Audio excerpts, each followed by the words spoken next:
Anton was in the Army, in the African and European campaigns. I was in the service in 1942 through most of 1945. Well, I enlisted in the Army in 42, early, right after the war started. And I did it because I had an opportunity to serve in a organization that General Motors started. They started a battalion of supply and maintenance, which was a base ordnance outfit, called a base ordnance outfit.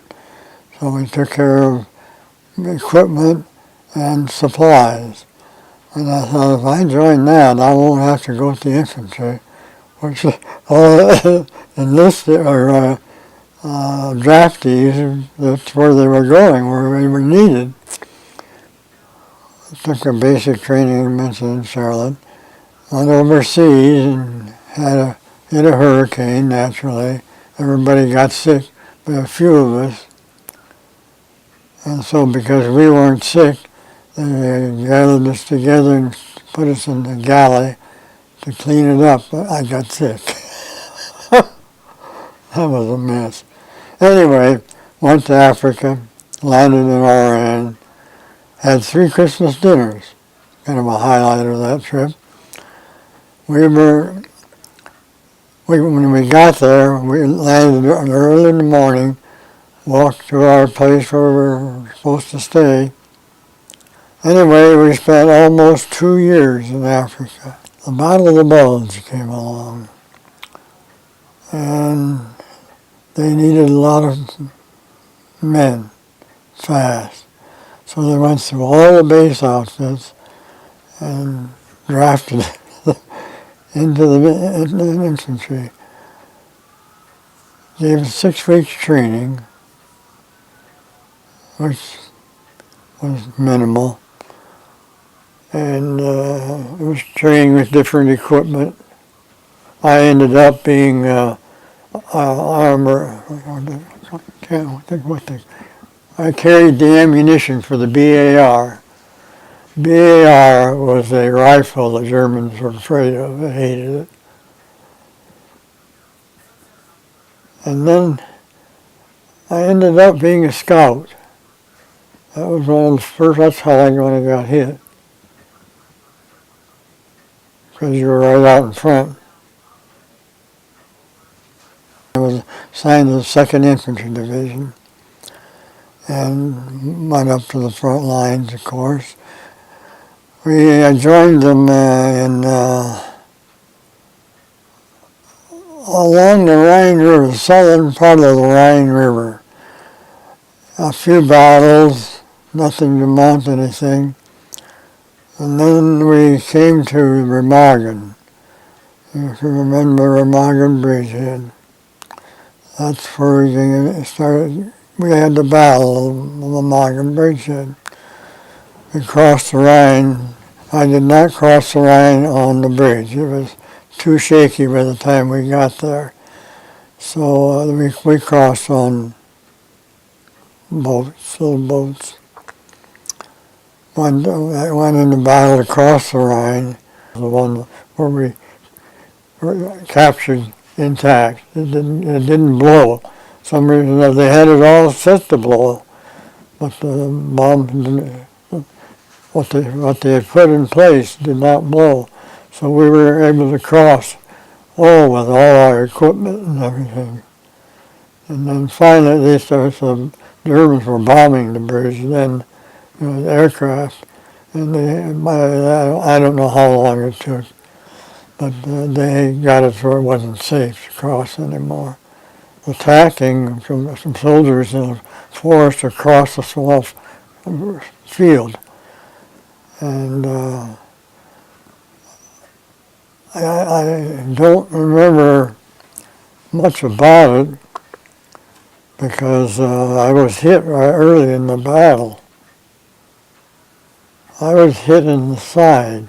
That's what we evidently were pinned down ourselves from the Germans on the side we were attacking in front of us. And I was laying down with a gun and suddenly felt hot right across the soul. Then a medic got me and patched me up, and then I was right close by a MASH unit. Well, my wound was such that it tore me all up in the side, but never penetrated the abdominal wall. But they couldn't suture. It wouldn't suture, it'd pull apart, so they had to send me back to England. I was in England a little over a month. During this time, I was in contact by letter with my buddy back in the biggest ordnance outfit yet. And after the hospital, my hospital time, I was allowed a 7-day leave. And my buddy back in my old outfit, who I've been in contact with, and I just were able to get together on our leave time because they were allowing soldiers from the continent to come to England. We spent, agreed to meet in London. Now this was done all by letter. And we coordinated everything and met in London and spent 4 or 5 days, I don't remember, in London and seeing all the sights. And thinking back on this, we never went to the bombed out areas. We wanted to see the regular old London. I remember that now. We didn't care to see all the damage the bombs had done. We saw that in Germany when we were there. We met. I noticed he had one more campaign, or battle stars we called them, and I figured he should have. So I called him about it. I told him about it, and he says, yeah, we got that from Africa. You're allowed it. You have to apply for it, but you're allowed it. Well, the wheels started turning because they were giving points for service and many different things, length of time, length of service. And so I figured, and you had to have 75 points for discharge. I had 70.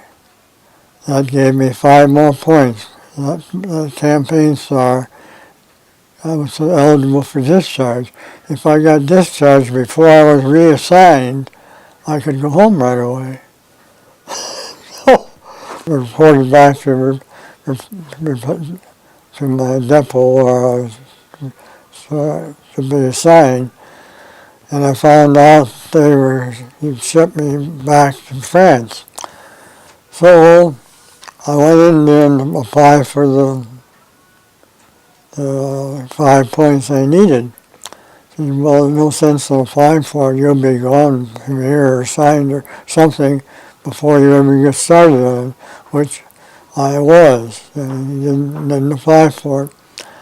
So I did that again. I went to Lahore, went up to apply, he said the same thing, same story. You'll be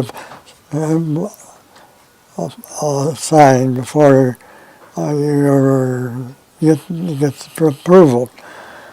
I ended up in Frankfurt, Germany. This was the last one. And I went in and he said, well, you won't get a chance to get approval because you'll be assigned. And we talked for a while, and he said, oh hell, he says, I'm going home tomorrow. I might as well send it in anyway. So he did. The next day I was called from the replacement depot office hall, and they said, you've had switchboard experience, haven't you? Which I had in Africa. I was on switchboard for 6 months or something like that. So he says, well, how would you like to come up here and to be assigned to us temporarily while your approval comes through? I said, well, yeah. So I did, and sure enough, it was about 2 weeks. I got approval, and cut my orders, and put me on my way home. There I was discharged in Chicago. I thought at the time I would join the reserve, and surprisingly, the sergeant, the discharges, said that they discouraged us in joining the reserves. It kind of surprised me, but he did, so I didn't. Well, you know what happened after that. Korea. So I didn't have to go. I don't really remember that. I remember my first meal landing on shore, and we had steak. I had a T-bone steak. I remember that one all right. Well, I thank them for thanking me.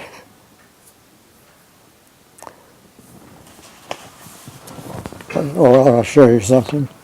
I don't dare wear this because I get stopped all the time by people thanking me for the service. I think what all the publicity thinks something is giving. I don't know what it is, but more publicity now than we've had in the past. So you don't really think about being afraid. You probably are a little bit, but you're there to do a job, and that's what you do. Well, surprisingly, that's talking off the top of my head, I'm kind of proud to be recognized, but not a great, just another holiday. Just another holiday. Maybe different than others, but I'm proud to be a part of it, but no big deal.